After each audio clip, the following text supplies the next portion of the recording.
So, hello everyone. My name is Larry Cole, and I'm host of COVID Impact 360 Conversations.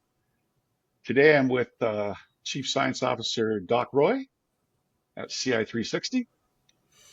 We did a video 2 months ago that was the history of SARS-CoV-2 and COVID-19.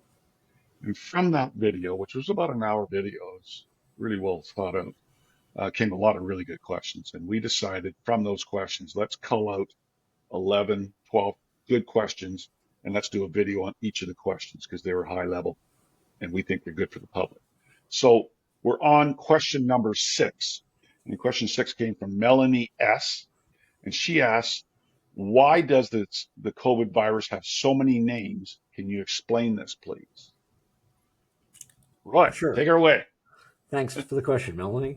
Well, initially, when the virus first emerged in December 2019 in Wuhan, China, we didn't know much about it. What we initially learned from those in China were that it was likely a significant respiratory virus and that people were dying fairly quickly from it. And it didn't seem to follow a pattern of any previously known other diseases and respiratory viruses. So on about the 10th of January, the world received from the Chinese the entire genomic sequence of the virus from one of the patients. And once we received that, it was obvious to all of us in the field that this was a coronavirus and a novel coronavirus. Okay?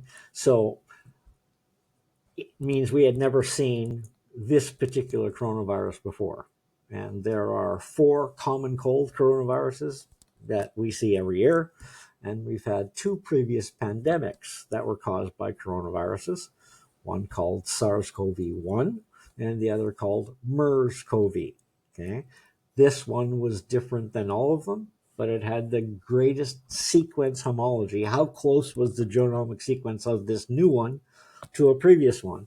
It had the greatest homology or link to SARS-CoV-1, which was just called SARS-CoV. We didn't have a 1 yet because we didn't know this was going to be number 2.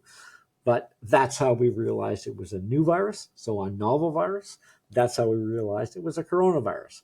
So the first thing we did when we knew that, we called it for the year, the fact that it was new, and that it was a coronavirus. So its first name was 2019-nCoV. So that means 2019 novel coronavirus. And that's all we knew about it. Shortly thereafter, we decided to use our old and established naming convention now that we knew what it was. And then we switched from 219-nCoV for this novel virus and went to its formal name. And so it became Severe Acute Respiratory Syndrome Coronavirus 2, right, which is short form is SARS-CoV-2. And the disease that SARS-CoV-2 causes is now called COVID-19. Well, where did that come from? Well, COVID-19 came from the simple short form of Coronavirus Disease 2019. So we have SARS-CoV-2, and we had to put a 2 on it because it was similar to SARS-1, which didn't have a 1 initially. It was just called SARS-CoV in 2002-2003 pandemic. But now that we had a similar one, it got the name SARS-CoV-2. So again, its name, SARS-CoV-2, stands for Severe Acute Respiratory Syndrome Coronavirus 2. That's the virus. And the disease that the virus causes is COVID-19. And that's simply a short form of Coronavirus Disease 2019. It doesn't get any more difficult than that.